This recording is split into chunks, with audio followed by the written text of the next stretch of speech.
Roadmap অনুযায়ী আগামী বছরের নভেম্বরে উন্নয়নশীল দেশের কাতারে উঠবে বাংলাদেশ, কিন্তু পোশাক শিল্প মালিকরা বলছেন এলডিসি উত্তরণের জন্য যথাযথ প্রস্তুতি নেওয়া হয়নি। জ্বালানি সংকট, অবকাঠামো ও কর প্রশাসনের দুর্বলতা সহ নানা চ্যালেঞ্জ রয়েছে।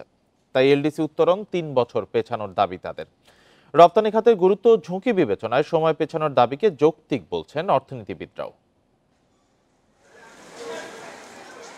মাথাপিছু আয়, মানব সম্পদ, অর্থনৈতিক ভঙ্গুরতা, জাতিসংঘের ৩টি সূচকে ২ দফা শর্ত পূরণ করেছে বাংলাদেশ।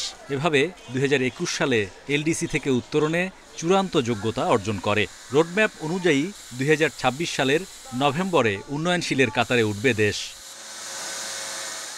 তবে এলডিসি থেকে উত্তরণের পর রপ্তানি বাজারে শুল্ক সুবিধা হারাতে হবে, শিল্প খাতে সরকারের নগদ প্রণোদনা, কর ছাড়ের হ্রাস টানতে হবে, মূল্য সংযোজনের শর্ত আরও কঠিন হবে। সব মিলিয়ে ৮৪% রপ্তানি আয় করা তৈরি পোশাক শিল্প চাপে পড়ার শঙ্কায় ব্যবসায়ীরা। তারা বলছেন ব্যাংক ঋণের উচ্চ সুদ, শিল্পাঞ্চলে অস্থিরতা, সমন্বিত প্রস্তুতির অভাব রয়েছে। তাই জাতিসংঘের প্রতিনিধিদের কাছে এলডিসি উত্তরণ পেছানোর দাবি জানানো হয়েছে। ইউএন ডেলিগেশন বাংলাদেশ এসেছিল, আমাদের সাথে ডিসকাশন করেছে, আমরা আমাদের মতামত জানিয়েছি। আমরা বলেছি যে এলডিসি গ্র্যাজুয়েশনটা ৩ বছর পিছিয়ে দিতে, তাতে করে সর্বমোট আমরা 7 বছর সময় পাবো। তাহলে আমাদের যে প্রস্তুতি, সেই প্রস্তুতি যেটা করা দরকার, যেন আমাদের এলডিসি থেকে গ্র্যাজুয়েটেড হয়ে সেই জায়গাতে সাস্টেন করতে হবে, সেই জন্য যে প্রস্তুতিগুলো নেওয়া প্রয়োজন, বেসিক্যালি ইনফ্রাস্ট্রাকচার, সেটা আমরা করতে পারবো।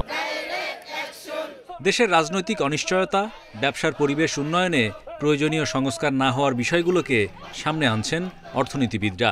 তাদের মতে নেপাল, লাওস, কম্বোডিয়ার তুলনায় বাংলাদেশের অর্থনীতি, কর্মসংস্থানে রপ্তানি খাতের ভূমিকা অনেক বেশি।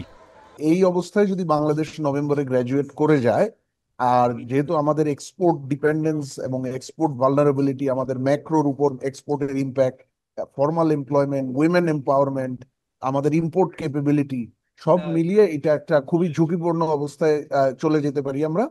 স্বল্পোন্নত দেশ থেকে উত্তরণের আগে গুরুত্বপূর্ণ রপ্তানি বাজারের চ্যালেঞ্জ মোকাবিলায় মুক্ত বাণিজ্য চুক্তিতে জোর দিচ্ছেন পর্যবেক্ষকরা।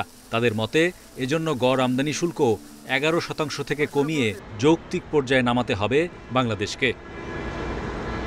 Hari Saha, independent news, Dhaka.